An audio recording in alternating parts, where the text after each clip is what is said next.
नमस्कार मंडळी, आज मी ज्ञानेश्वरी या पवित्र ग्रंथामधील अध्याय 5 ओवी क्रमांक 121 ते 150 यांचे पठण करणार आहे. ओवी क्रमांक 121. ते अंतर नेनती बापुडे म्हणून अगत्य सेवने घडे, सांगे पुवपणकीचे किडे काय चिळसी घेती. याचा अर्थ त्यांना त्यांचे वर्म न समजल्यामुळे त्याचे सेवन करणे भाग पडते. पुवात असणाऱ्या किड्यांना पुवांची किळस कधीतरी आली आहे का, सांग बरं. ओवी क्रमांक 122.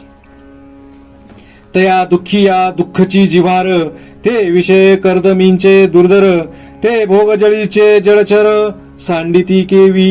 याचा अर्थ त्या दुःखितांना दुःखच प्रिय असते, कारण ते विषयरूप चिखलातले बेडूक व विषयोपभोग रूप पाण्यातले मासे असल्याने विषयांचे सेवन कसे सोडतील. ओवी क्रमांक 123. आणि दुःख योनी जिया आहाती, तिया निरर्थका तरी नव्हती, जरी विषयांवरी विरक्ती धरिती जीव. याचा अर्थ जर विषयांचे ठिकाणी जीव मात्र विरक्ती धरतील तर जितक्या दुःखदायक योनी आहेत तितक्या व्यर्थ होणार नाहीत का. ओवी क्रमांक 124.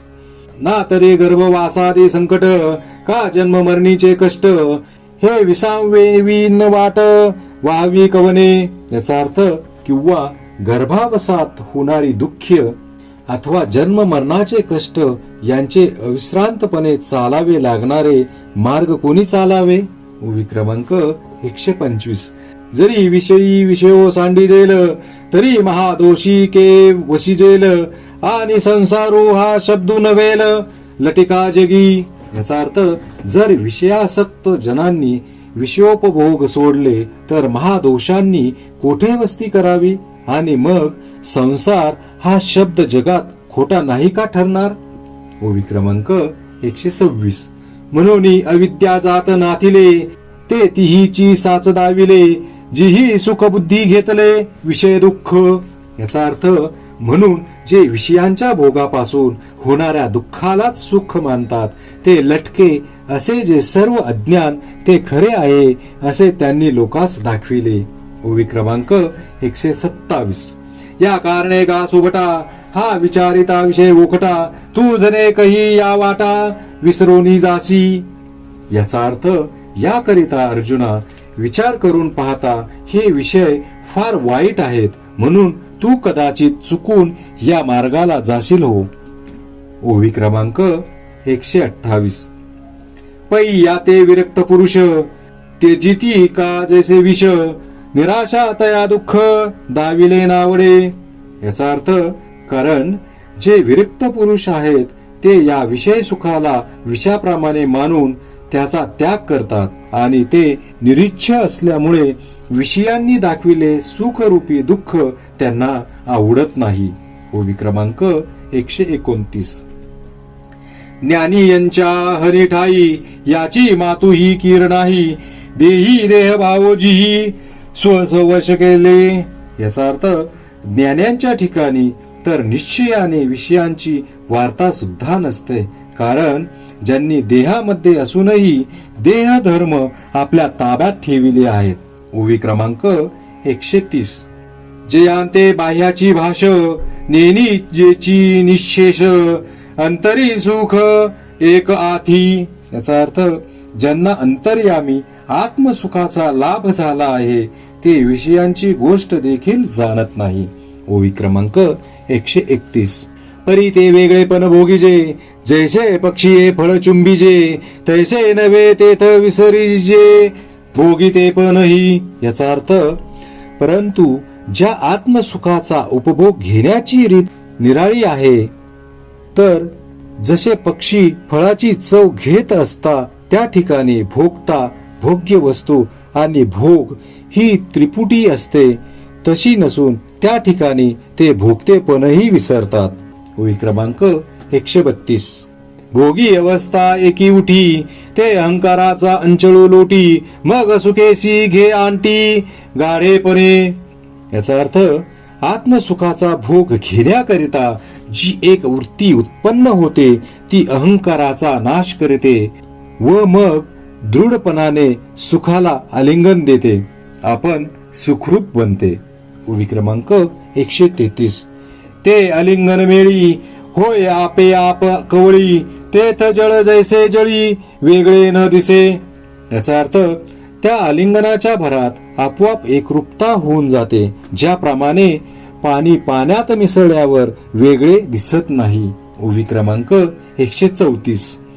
का आकाशी वायू हरपे, तेथ दोन्ही हे भाष लोपे, तैसे सुखची उरे स्वरूपे सुरती तिये. याचा अर्थ किंवा आकाशातील वायू नाहीसा झाल्यावर त्या ठिकाणी आकाश आणि वायू हा भेद नाहीसा होतो, त्याप्रमाणे वृत्ती व आत्मा यांच्या ऐक्यात फक्त सुखच राहते. ओवी क्रमांक 135. ऐशी द्वैताची भाष जाय, मग मनो जरी एकची होय, तरी तेथ साक्षी कवनो आहे जाणते जे. याचा अर्थ ज्याप्रमाणे ज्या वेळेस दुजेपणा नाहीसा होऊन ऐक्य प्राप्त होते, त्यावेळी ऐक्याला जाणणारा तरी दुसरा साक्षी कोण आहे. ओवी क्रमांक 136. म्हणून असो हे आघवे, येथ न बोलवे काय बोलावे, ते कुणाची पावले स्वभावे आत्माराम. याचा अर्थ म्हणून हे सर्व राहू द्या, कारण येथे अनुभवाशिवाय न बोलता येणारी गोष्ट ती नुसती बोलून काय उपयोग. जो स्वतः आत्मस्वरूपी झाला त्यालाच त्याची खूण सहज समजेल. ओवी क्रमांक 137. जे ऐसेनी सुखे मातले, आपण पाची आपण गुंतले, ते मी जाणे निखिळ ओतले सामरस्याचे. याचा अर्थ अशा सुखाने जे परिपूर्ण झाले आणि स्वस्वरूपात जे निमग्न होऊन राहिले, ते मद्रूप होऊन ब्रह्मानंदाचे निखालस पुतळेच ओतले आहेत असे मी समजतो. ओवी क्रमांक 138. ते आनंदाचे अनुकार, सुखाचे अंकुर, की महाबोधे विहार केले जैसे. याचा अर्थ ते आनंदाचे पुतळे स्वस्वरूप सुखाचे अंकुर किंवा आत्मबोधाचे क्रीडास्थानच होत. ओवी क्रमांक 139. ते विवेकाचे गाव, की परब्रह्मीचे स्वभाव, नातरी अलंकारले अवयव ब्रह्मविद्येचे. याचा अर्थ ते विचारांचे गाव, परब्रह्मीचे स्वभाव इतकेच नव्हे तर ते ब्रह्मविद्येचे सुशोभित केलेले अवयवच होत. ओवी क्रमांक 140. ते सत्वाचे सात्विक, की चैतन्याचे अंगिक, हे बहु असो एकैक वानिसी काई. याचा अर्थ ते सत्याचेही सात्विक आणि चैतन्याचेच रूप आहेत असे महाराज त्यांचे वर्णन करण्याच्या भरात असता श्री गुरु निवृत्तीनाथ म्हणतात, हे असू दे त्या पुरुषाचे किती वर्णन करशील. ओवी क्रमांक 141. तू संतस्तवनी रतसी, तरी कथेची सेन करीसी, की निराळे बोल देखसी सनागर.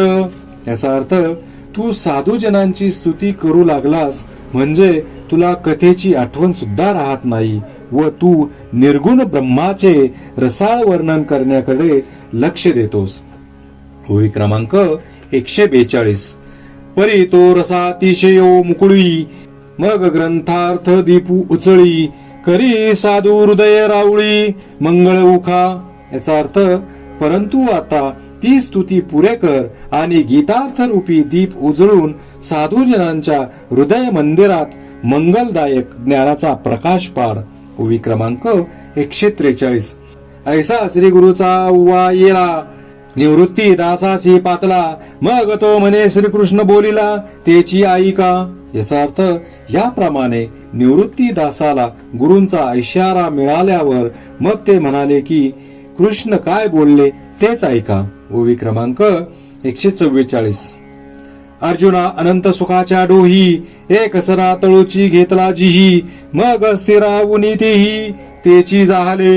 याचा अर्थ अर्जुना आत्मसुखाच्या डोहात ज्यांनी एकदम तळाशीच बुडी घेतली आहे ते तेथेच स्थिर होऊन आत्मस्वरूपच झाले. ओवी क्रमांक 145. अथवा आत्मप्रकाशे चोखे जो आपण पेची विश्व देखे तो देहेची परब्रह्म सुखे मानू येईल. याचा अर्थ किंवा आत्म्याच्या निर्मळ प्रकाशाने जो आपल्या ठिकाणीच विश्व पाहतो तो देहामध्ये असूनही परब्रह्म झाला असे खुशाल मानिता येईल. ओवी क्रमांक 146. जे साचोकारे परम ना ते अक्षर निश्चिम जे गावीचे निष्काम अधिकारी ये.